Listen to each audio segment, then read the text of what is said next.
You know, so Good. and since you and I last actually saw each other, you've got your black belt now. Yeah, got it on Tuesday night after 12 years of training. 12 hard years of graft, literally blood, sweat, and tears. So, tell everyone about your jiu-jitsu school, club, business. It's everything, isn't it? Yeah. It's literally, it's like it's everything and everything.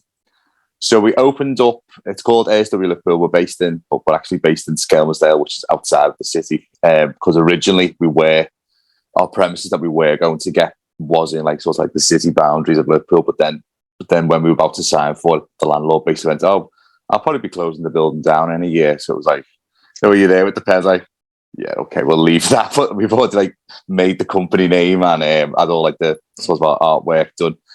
So, but then the opportunity to go in a unit in Skem, like a smaller place, just to start a little bit smaller and sublet in a PT's unit at the time.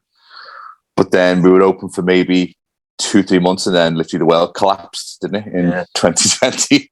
And like obviously a close contact sport like grappling, it was just a no-go. I think we were open for 3 months, then shut down. That was it. Then we were done. Crazy. Yeah, it was bad. But then in the December, the guy who had the unit, he basically decided to move his business to the other side of the town into his partner's unit, because I think she was a hairdresser. Then she had some spare space. So we took the gamble and went, yeah, we'll take on the whole unit, knowing that there was probably going to be more. Like obviously there was more lockdowns, wasn't there, in the 2nd January.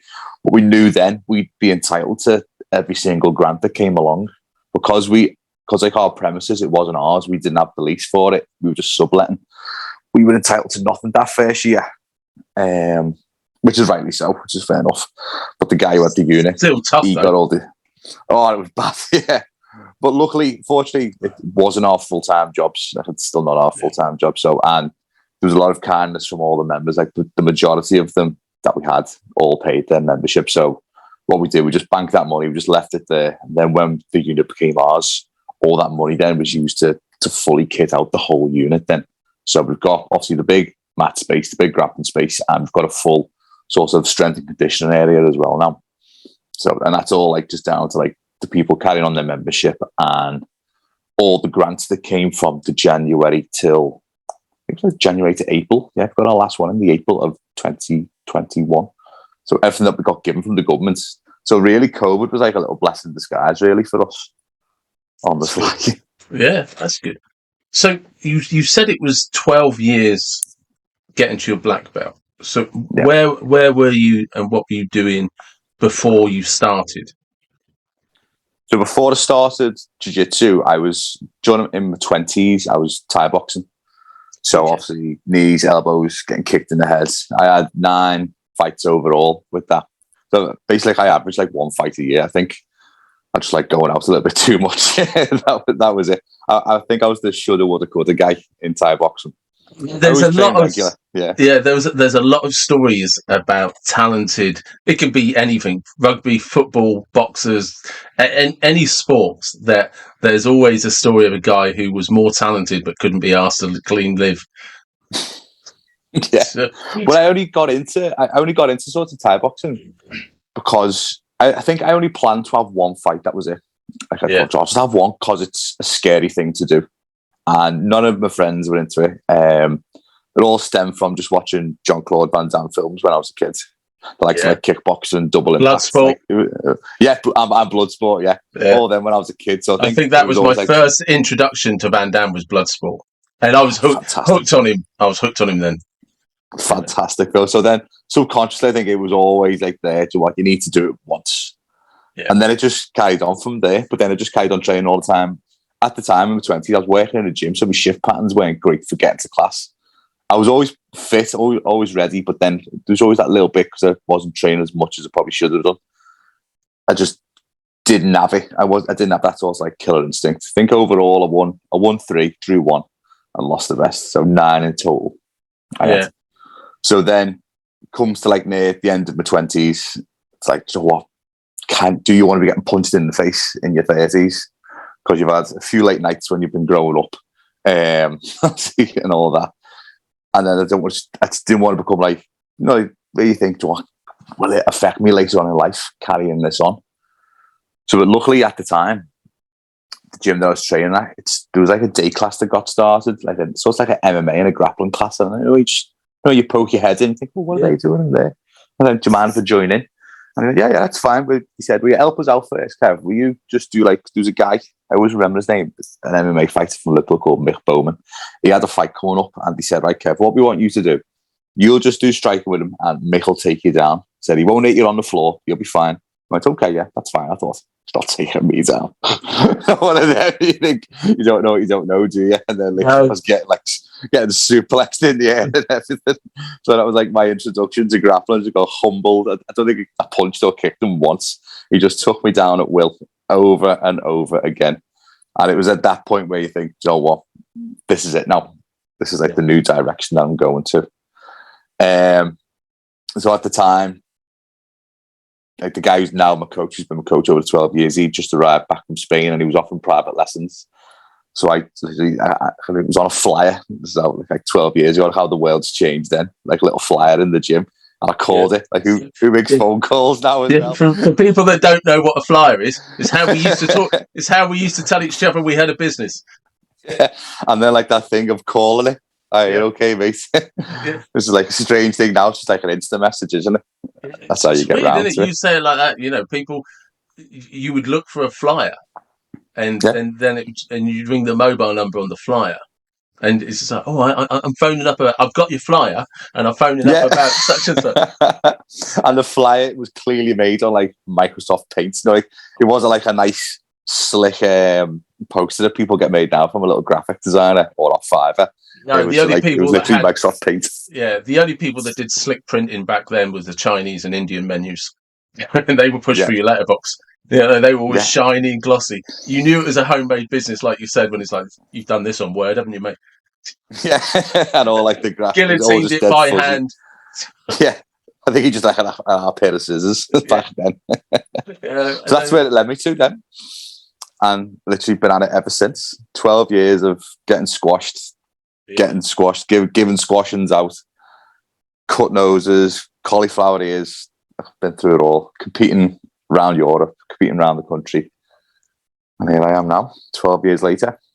So at what level did you compete at for jiu-jitsu then? Well, currently now, jiu-jitsu, it's not really, there are sorts of pro guys now. So what is it you were competing in then? What is it you're competing in? As in Thai boxing or grappling level? Grappling. Oh, grappling, it's... Well, because there's so many things now, isn't it? Because MMA, jiu-jitsu, it's all kind of... Once upon a time, everything was you did this, or you did this, or you did this. Like when I was growing up, you either boxed, did judo, or did taekwondo. Yeah. That in my area, that was what you could do. Whereas now, things are very multidisciplined. And you're actually kind of expected to know a little bit about everything. Yeah. If you want to compete in MMA, you need to know a little bit of everything. But just for what I'm doing now, it's just pure grappling. So there's no striking. There's no... you can't punch or kick them. It's just literally... If anyone doesn't know what sort of grappling is, everyone sort of has an idea of what judo and wrestling are because they're Olympic sports. And it's basically sort of the stand-up bit of judo and wrestling, then the takedown. Then it continues on the floor. Jiu-jitsu always continues on the floor. So the level that I'm at, I'm never going to be a superstar. I compete now in masters. How old am I now? 38. So the good thing about grappling is it's done in age categories as well. Yeah, good. Yeah. 18 to 30s classed as adults, and like there are guys who are there who are elite level. Even like say lower belts now in that adult class, they're elite now. But now in your 30s, goes 31 to 35, master one. Then 35. So every 5 years, like it goes up another like age bracket. So I'm sitting in Master 2 at the minute, and I'm happy with that. I know the level that I'm at now.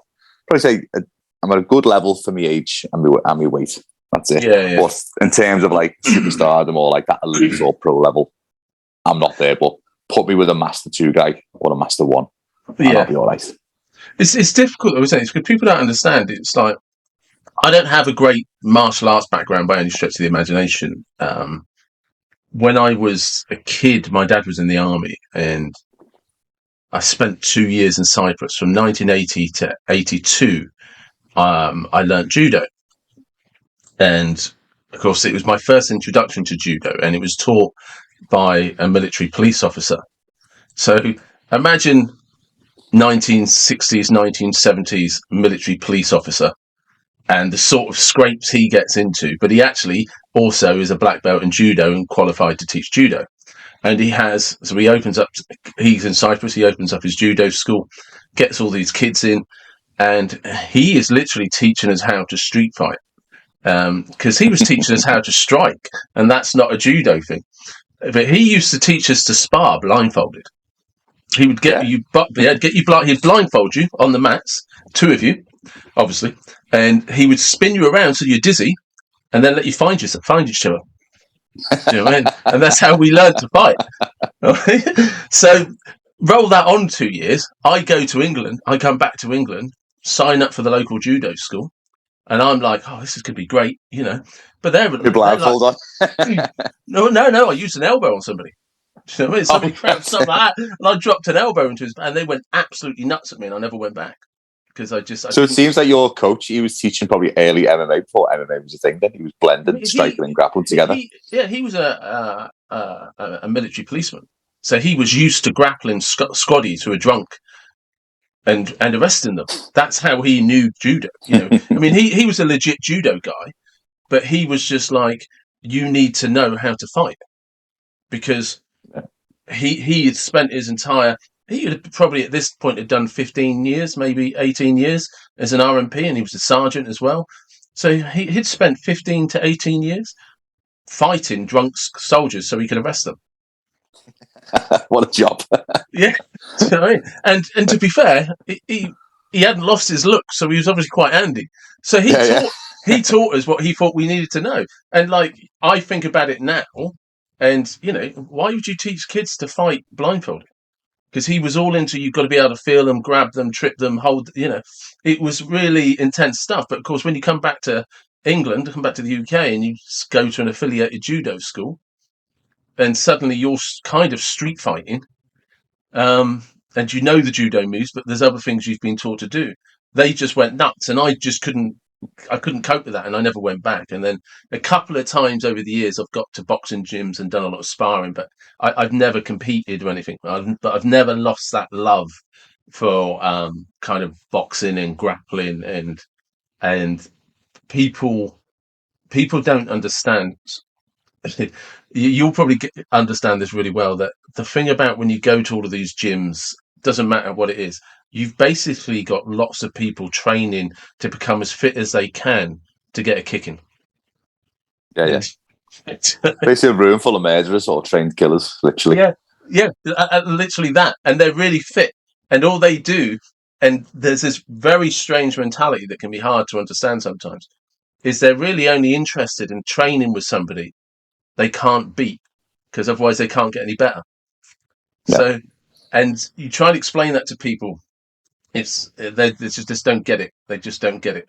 And I can't remember who it was. I think it was a boxer that said the thing about boxing is you get trained. You basically spend your entire career training as hard as you can to get punched in the face. It's weird, isn't it? Yeah, and you just like, could you imagine that on a flyer? Come in, train really hard, and get punched in the face. Well, that's why, like I was talking about this to my business partner the other day. Like the gym went, it's a really hard sell. It's like what we're selling is, basically, do you want to come round, roll on the floor, and get strangled? Yeah, nah, you're all right. Yeah. It's a weird sell. It's a weird little sport that we do, and try and explain it to someone. And like, oh yeah, or like when they go, so what is it? Blah blah blah. And you explain that, and I go, oh, okay.